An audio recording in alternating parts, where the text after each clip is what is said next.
Hello students, आज की इस क्लास में हम क्लास 10th का टॉपिक प्रकाश का अपवर्तन इस पर डिस्कस करेंगे कि प्रकाश का अपवर्तन किसे कहते हैं, क्या होता है, किस प्रकार से होता है। जैसा कि हम जानते हैं कि प्रकाश की निर्वात में जो चाल होती है वो होती है 3 × 10⁸ मीटर पर सेकेंड। जो प्रकाश होता है वो निर्वात में 3 × 10⁸ मीटर पर सेकेंड की चाल से चलता है। ठीक है, तो प्रकाश होता है वो कैसे चलता है, एक सीधी रेखा में गमन करता है।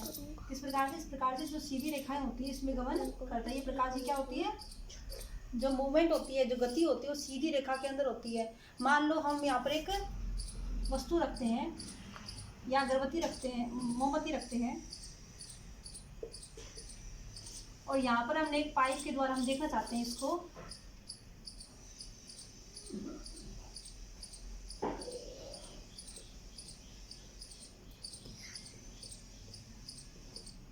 इस प्रकार से हम देखना चाहते हैं इसको, तो हम इसको देख सकते हैं, लेकिन इसको हम अगर बीच में से घुमा दें तो क्या हम इसको देख पाएंगे? तो हम इसको देख नहीं पाएंगे। क्यों? क्योंकि जो प्रकाश होता है वो सीधी रेखा में गमन करता है। ये पाइप कैसा हो गया, मुड़ गया ऊपर से, तो प्रकाश की जो गति थी वो क्या हो गई, अवरुद्ध हो गई। तो हमें प्रकाश सीधी रेखा में, अगर पाइप सीधा होता है तो हमें मोमबत्ती दिखाई देती है, लेकिन ये पाइप यहाँ से मुड़ गया है तो ये मोमबत्ती में दिखाई नहीं देगी, क्योंकि प्रकाश की जो रेखा है वो सीधी गमन करती है, ना कि इस प्रकार से घूमते हुए मुड़ते हुए गति करती है। तो प्रकाश की रेखा सीधी रेखा में गमन करती है और प्रकाश की चाल होती है वो 3 × 10⁸ मीटर पर सेकेंड के रूप में होती है। अब हम देखते हैं प्रकाश का अपवर्तन। जब कोई प्रकाश की चाल एक माध्यम से दूसरे माध्यम में आती है तो अपने पथ से विचलन करती है। विचलन मतलब अपने पथ से थोड़ा सा हट जाती है, उसको बोलते हैं प्रकाश का अपवर्तन। जैसे मान लो ये कोई वायु है और ये क्या, जल। जब प्रकाश की किरण इस प्रकार से आती है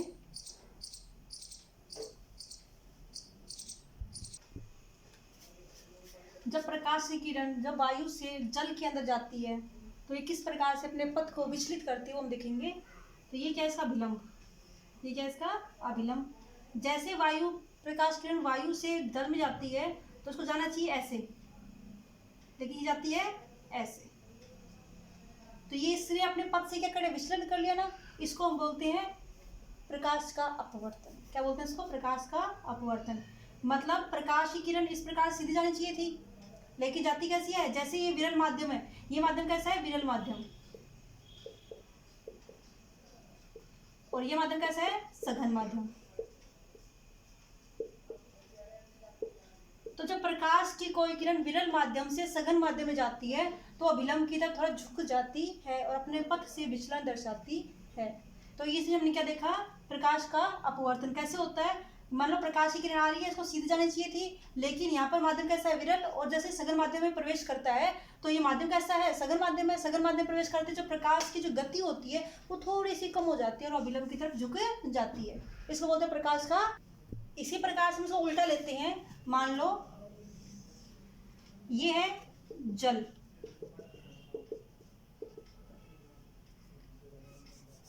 और जब प्रकाश की किरण जल में जाती है इस प्रकार से, प्रकाश की किरण इस प्रकार से जल में जाती है, जब प्रकाश की किरण जल में जाती है तो ये क्या है, इसका अभिलंब।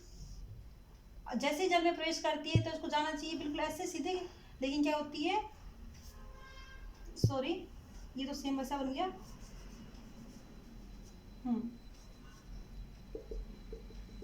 ये प्रकाश की किरण जल में जाती है, इस प्रकार से मूव कर रही है, और जैसे ही क्या करती है, इसका अभिलंब हो गया। ठीक है, और प्रकाश की किरण जब जल में जाती है तो जल से जब बाहर निकलेगी, क्या है, सघन माध्यम। ये कैसा है, सघन माध्यम। और ये वायु है, ये कैसा है, इसकी तुलना में कैसा है, विरल माध्यम। तो जैसे प्रकाश की किरण जल से वायु में आती है तो इसको जाना चाहिए बिल्कुल ऐसे, लेकिन कैसे जाती है, ये ऐसे जाती है। इसको जाना चाहिए ऐसे और ये जाती है ऐसे। ये प्रकाश अभिलंब से दूर हट जाती है, मतलब अपने पथ से, इसको जाना चाहिए था इस प्रकार से, लेके जाती है इस प्रकार से। तो अपने पथ से इसने क्या विचलन दर्शाया है, इस विचलन को प्रकाश का अपवर्तन कहते हैं। ठीक है बेटा, इसको आप नोट भी कर सकते हो। प्रकाश का अपवर्तन किसे कहते हैं? जब कोई प्रकाश किरण एक माध्यम से दूसरे माध्यम में, या फिर सघन माध्यम से विरल माध्यम में, या विरल माध्यम से सघन माध्यम में, ठीक है, तो एक माध्यम से दूसरे माध्यम में जाती है तो अपने पथ से विचलन दर्शाती है। इसको हम बोलते हैं प्रकाश का अपवर्तन। अब हम देखते हैं इसमें इसके एग्जाम्पल।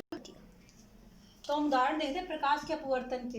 हमने देख लिया था प्रकाश का अपवर्तन, जब प्रकाश एक पारदर्शी माध्यम से दूसरे पारदर्शी माध्यम में जाता है तो अपने पथ से विचलन दर्शाता है, इसे प्रकाश का अपवर्तन कहते हैं। इसके उदाहरण देखने थे, हमें उदाहरण देखते हैं। मतलब फर्स्ट उदाहरण लेते हैं हम। जब पानी की टंकी या पानी की बाल्टी के अंदर अगर कोई सिक्का रखा हो, हम उसको उठाने की कोशिश करते हैं तो हम एक्चुअल रूप से उठा नहीं पाते हैं, हम उसकी एक्चुअल पोजीशन को पता नहीं पाते हैं, वो हमें ऊपर की तरफ उभरा हुआ दिखाई देता है, जबकि होता क्या है, उसकी वास्तविक स्थिति कैसे होती है, पैंदे में होती है। लेकिन जब हाथ डालते हैं तो हमें हाथ में कुछ नहीं लगता है। क्यों? क्योंकि वो हमें उभरा हुआ दिखाई देता है। ये होता है प्रकाश के अपवर्तन के कारण। दूसरा एग्जाम्पल हम लेते हैं। मान लो एक गिलास है, इस गिलास में हमने क्या डाला, ये पानी रखा हुआ, इसके अंदर हमने इसके अंदर पेंसिल डालते हैं। क्या डालते हैं? पेंसिल। तो ये पेंसिल हमें यहाँ तक तो सीधी दिखाई देती है, उसके बाद में हमें ये इस प्रकार से मुड़ी हुई दिखाई देती है। क्या पेंसिल मुड़ जाती है?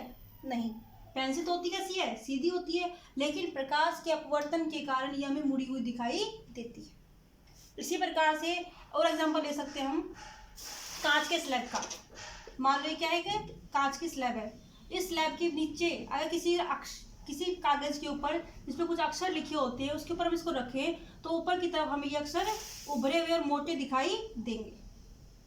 कैसे उभरे हुए मोटे दिखाई देते हैं? क्यों दिखाई देते हैं?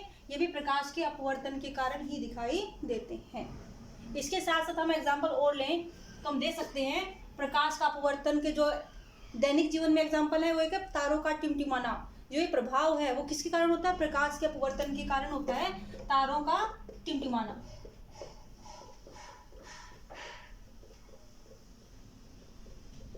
तारों का टिमटिमाना जो है, तारे हमें कैसे दिखाते हैं? रात को देखते हैं हम तारों को तो कभी वो दिखाई देते हैं चमकीले, कभी धुंधले, कभी चमकीले, कभी धुंधले। इस प्रकार से तारों का टिमटिमाना होता है, वो भी हमें प्रकाश के अपवर्तन के कारण ही दिखाई देते हैं। क्यों? क्योंकि जब प्रकाश का जो तारे हैं, जो प्रकाश तारों से आता है वो हमारे वायुमंडल में प्रवेश करता है, और जैसे वायुमंडल प्रवेश करता है तो कहीं पर हमारी वायुमंडल की जो परिस्थितियाँ होती हैं, कहीं पर होती है सघन, कहीं पर होती है विरल।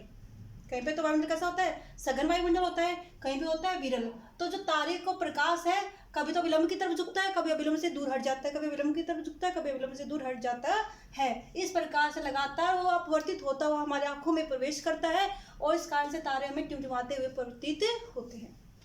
इसी प्रकार से एक एग्जाम्पल हम और ले सकते हैं, वो है सूर्योदय और सूर्यास्त के समय सूर्य की स्थिति।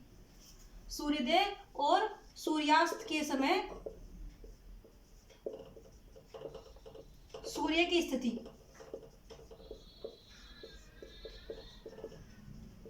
जो सूर्योदय और सूर्यास्त के समय सूर्य की स्थिति होती है, वो अगर सुबह सूर्य उदय होता है तो मान लो अगर सूर्य उदय होता है 6:05 पर, तो हमें जो सूर्य की जो किरणें हैं उस कारण से वायुमंडल में क्या होता है, उसका अपवर्तन होता है, और हमें जो सूर्य है वो 6 बजे ही उदय होता हुआ दिखाई दे जाता है, या 6:03 पे 2 मिनट में दिखाई दे जाता है। इसी प्रकार से मान लो सूर्यास्त हो रहा है, सूर्य तो सूर्यास्त हो रहा है, मान लो शाम को 7 बजे सूर्यास्त हो रहा है, तो सूर्यास्त के भी 7 बजकर हमें 2 मिनट तक या 3 मिनट तक सूर्य हमें दिखाई देता है, जबकि सूर्यास्त हो चुका है 7 बजे, लेकिन हमें दिखाई देगा 7:02 तक। क्यों? क्योंकि ये भी वायुमंडल के अपवर्तन के कारण ही होता है। तो दोनों घटनाएं, तारों का टिमटिमाना और सूर्यास्त के समय, सूर्योदय के समय सूर्य की स्थिति में जो परिवर्तन होता है वो सब वायुमंडल के अपवर्तन के कारण ही होता है। इसको हम ये भी देख चुके हैं कि जो पानी के अंदर कोई सिक्का रखा होता है, जैसे मान लो ये कटोरी है, इसके अंदर हमने सिक्का यहाँ पर हमने सिक्का रख दिया। अब यहाँ से हम इसको देख रहे हैं, यहाँ से हम इसको देख रहे हैं, देखने की कोशिश करते हैं तो ये हमें दिखाई नहीं देती है, नहीं देता। लेकिन जैसे भी इसको पानी डालते हैं तो ये सिक्का हमें दिखाई देना लग जाता है। क्यों? क्योंकि प्रकाश के अपवर्तन के कारण ये सिक्का में उठा हुआ प्रतीत देगा, और यहीं से हमें इसी दूरी पर हमें दिखाई देने लग जाता है। कोई जादू नहीं होता, इसी प्रकाश का अपवर्तन एक साइंटिफिक घटना होती है। ठीक है बेटा, तो इस क्लास में इतना ही करेंगे। नेक्स्ट क्लास में प्रकाश का जो लेंस है, लेंस के अंदर जो अपवर्तन होता है उसके प्रतिबिंब कहाँ बनते हैं उसका अध्ययन करेंगे। इसमें एक छोटा टॉपिक और है अपवर्तनांक, उसको और देख लेते हैं। कौन सा है? अपवर्तनांक। अपवर्तनांक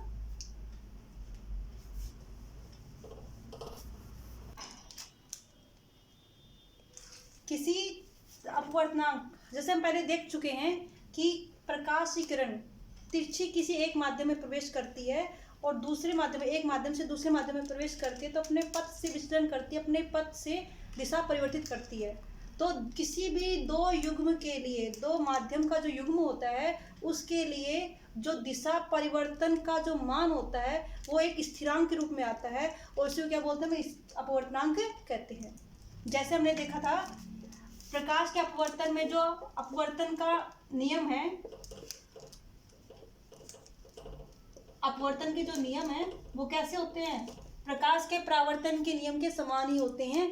इसमें प्रकाश के फर्स्ट नियम कौन सा है कि आपतन कोण और परावर्तन कोण और अभिलंब, आपतन कोण, आपतित किरण और परावर्तित किरण और अभिलंब तीनों एक ही तल में स्थित होते हैं। तो यही अपवर्तन का फर्स्ट नियम होता है कि प्रकाश के अपवर्तन के नियम में भी फर्स्ट नियम कैसा होता है? प्रकाश के परावर्तन के नियम के समान ही होता है कि अपवर्तन कोण और आपतित किरण और अपवर्तित किरण और अभिलंब तीनों एक ही तल में स्थित होते हैं। जैसे कि प्रकाश किरण आ रही है और ये अपवर्तित हो चुकी है और ये इसका अभिलंब है, तो ये तीनों एक ही तल में स्थित होते हैं। ठीक है। और दूसरा नियम तो क्या है? जो आपतन कोण बन रहा है ये इसका विलंब है। ठीक है। तो आपतन कोण ये वाला आई और ये कौन सा है? आर। परावर्तन, अपवर्तन कोण, परावर्तन में परावर्तन कोण होता है वो इस प्रकार से बनेगा जो कि अपवर्तन में माध्यम से गमन करेंगे। ठीक है। तो इसमें क्या होता है? जो अपवर्तन कोण, अपवर्तित किरण से जो बने हुआ कोण है आपतित किरण और इसके बीच में बना आपतन कोण, और ये अपवर्तित प्रकाश अपवर्तन हो गया ना, तो अपवर्तन कोण। तो दोनों कोण का जो मान होता है वो क्या होता है? कि स्थिरांक होता है। दोनों मान का मान क्या होता है? Sine i upon sine r. इसका मान क्या होता है? कि स्थिरांक होता है। इस स्थिरांक का बोलते हैं हम प्रकाश का एक माध्यम के सापेक्ष दूसरे का अपवर्तनांक कहलाता है। Sine i upon sine r, इसका मान क्या होता है? स्थिरांक होता है। इसको स्नेल का अपवर्तन नियम भी कहते हैं। मतलब किसी प्रकाश के आपतन कोण कीजिए और अपवर्तन कोण कीजिए, इन दोनों के मानों का जो अनुपात होता है वो एक स्थिरांक होता है। इसको हम बोलते हैं स्नेल का अपवर्तन नियम। क्या बोलते हैं इसको? स्नेल का अपवर्तन नियम, अपवर्तन नियम भी कहते हैं। आपतन कोण कीजिए, अपवर्तन कोण कीजिए, दोनों के मान का जो अनुपात है वो स्थिरांक होता है। इसको स्नेल का अपवर्तन नियम भी कहते हैं। अब हम देखते हैं अपवर्तनांक जो हमने देखा है इसी प्रकाशी बेस पे आएगा वो। तो हमने अपवर्तनांक देखेंगे जब दो माध्यम है, दो युग्म ले लिया हमने, माध्यम का दो युग्म ले लिया, एक जैसे हवा एक पानी, या हवा या कांच, कुछ भी ले सकते हैं। तो दोनों मानों का जो आपतन कोण कीजिए अपवर्तन कोण कीजिए जो स्थिरांक निकालेंगे वो दोनों कैसा होता है? हमेशा स्थिर होता है। कैसा होता है? हमेशा स्थिर होता है। ठीक है। तो उसमें हम देखते हैं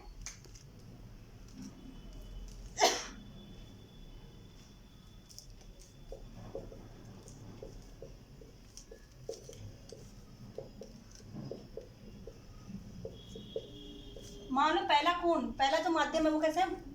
पहला माध्यम हमने लिया वायु और दूसरा माध्यम कैसे लिख लिया?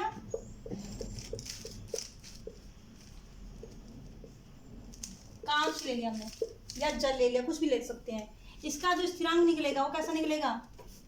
इसका स्थिरांक कैसे निकलेगा? एक मान निकलेगा, इसको हम बोलते हैं स्थिरांक। जैसे कांच लेते हैं तो उसका मान कुछ निकलेगा, अगर यहाँ पे हम जल लेते हैं तो इसका मान 1.33 समथिंग निकलेगा। इसको याद करने की आवश्यकता नहीं है वैसे तो।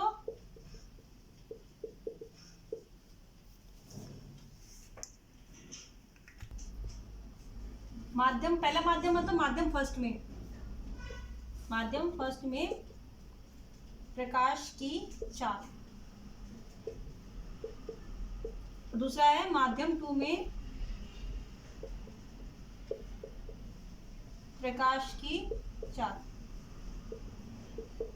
अब माध्यम फर्स्ट में प्रकाश की चाल और माध्यम 2 में प्रकाश की चाल का जो अनुपात होता है उसको हम क्या करेंगे, स्थिरांक बोलेंगे।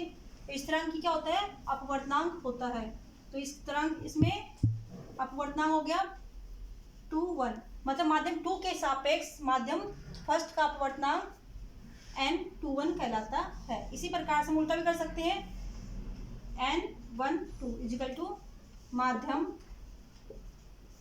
2 में प्रकाश की चाल बटे माध्यम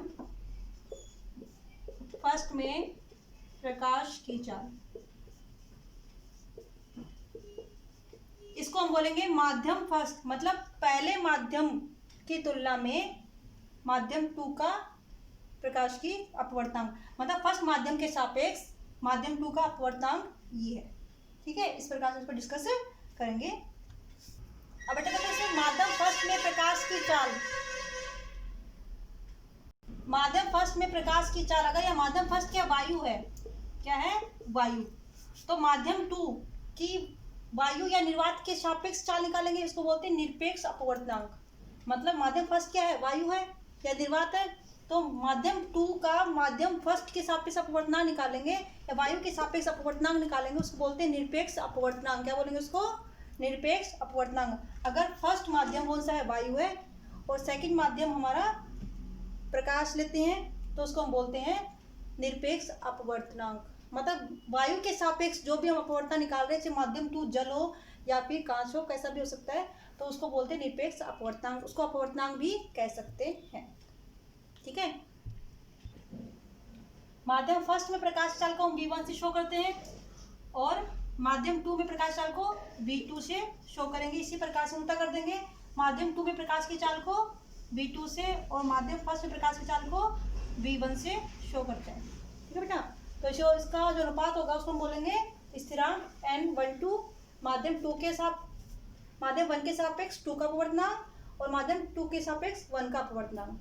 ठीक है बेटा, तो इस क्लास में हम इतना ही करेंगे। नेक्स्ट क्लास में हम प्रकाश का जो लेंस होते हैं उसमें अपवर्तन, उनके प्रतिबिंब, उसका डिस्कस करेंगे। ओके बेटा, थैंक यू।